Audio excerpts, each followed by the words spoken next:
Hello! You already save a lot of money every year thanks to our videos, so save on car parts too. Buy them on the Mr. Auto app. Shipping is free. Turn off the ignition.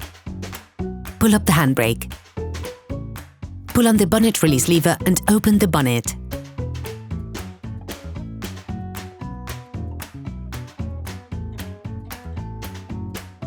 In order to change the brake discs and brake pads on your vehicle, you must first open the brake fluid stopper. To be able to access it, you must remove the air inlet conduit. Using multi-grip pliers, compress the edges of the hose clamp to free it from its holding. Then, remove the conduit.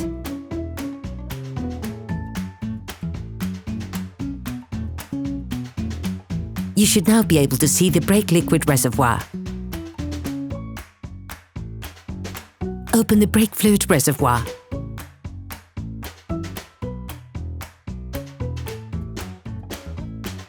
In order to change the brake discs and brake pads on your vehicle, you will have to raise the front of the car and take off the wheels.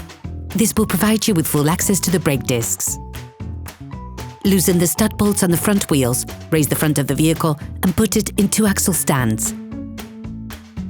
You will then be able to take off the wheels.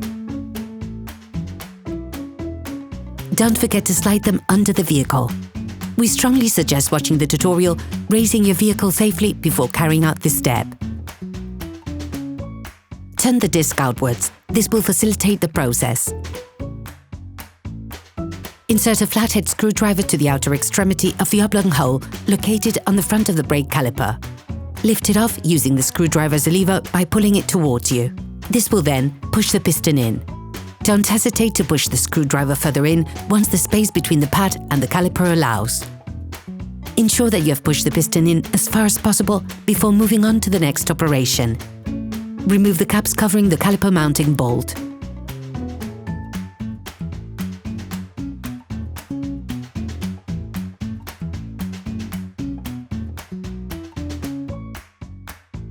Using a 7mm Allen key, undo the 2 caliper mounting bolts.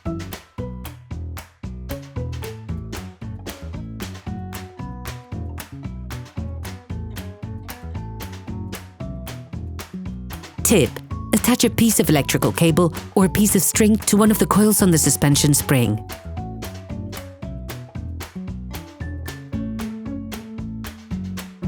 Remove the brake caliper and then unclip each of the pads to remove them.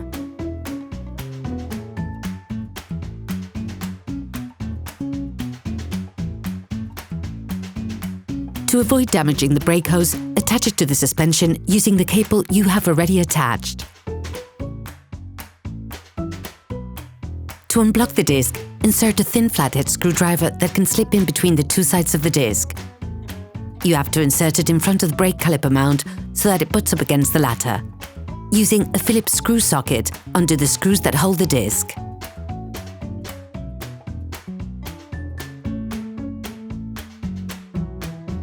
Withdraw the screwdriver, then finish removing the screw.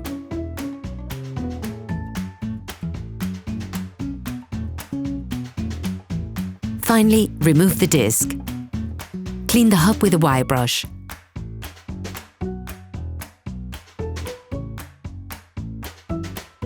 And once that is done, coat it with copper grease. This will help avoid deterioration caused by oxidation and aid with future interventions.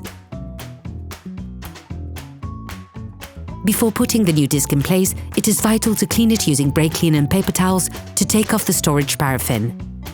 If your new disc is painted, you can place it directly onto the wheel hub.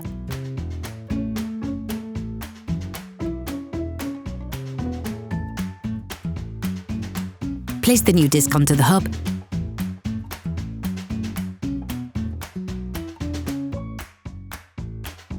and rescrew the fastening screw by hand as much as possible.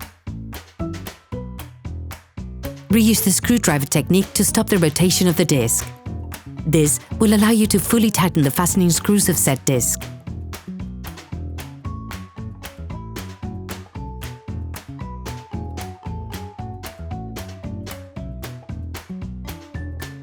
Using a wire brush, clean the edges of the brake caliper mount where the pads run. Coat the outside of the new pads with copper grease.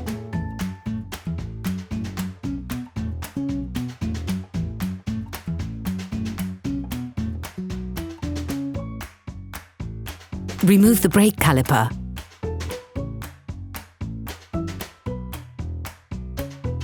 Then, insert the pads, clipping them in place.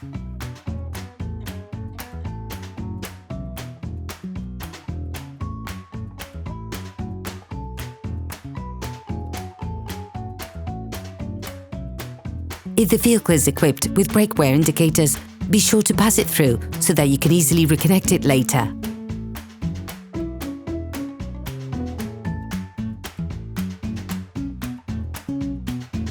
Now, put the brake caliper back in place, ensuring that the mounting bolts are in front of their housing.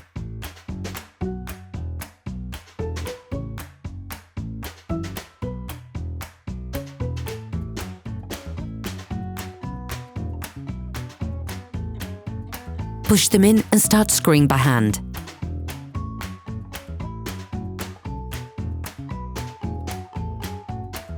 Finish assembly by fixing them in place with a socket wrench.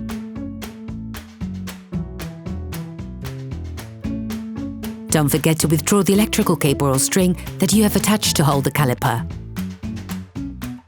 Clip the wire bundle from the wear and tear sensor to the pads.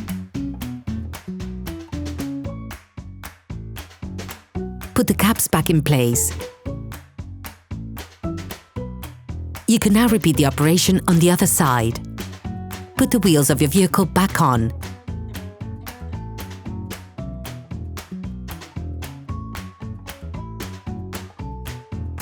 And lower it to the ground.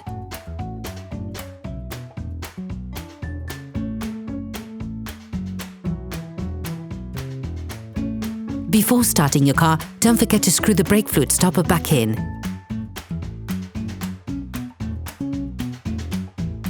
Put the air inlet conduit back.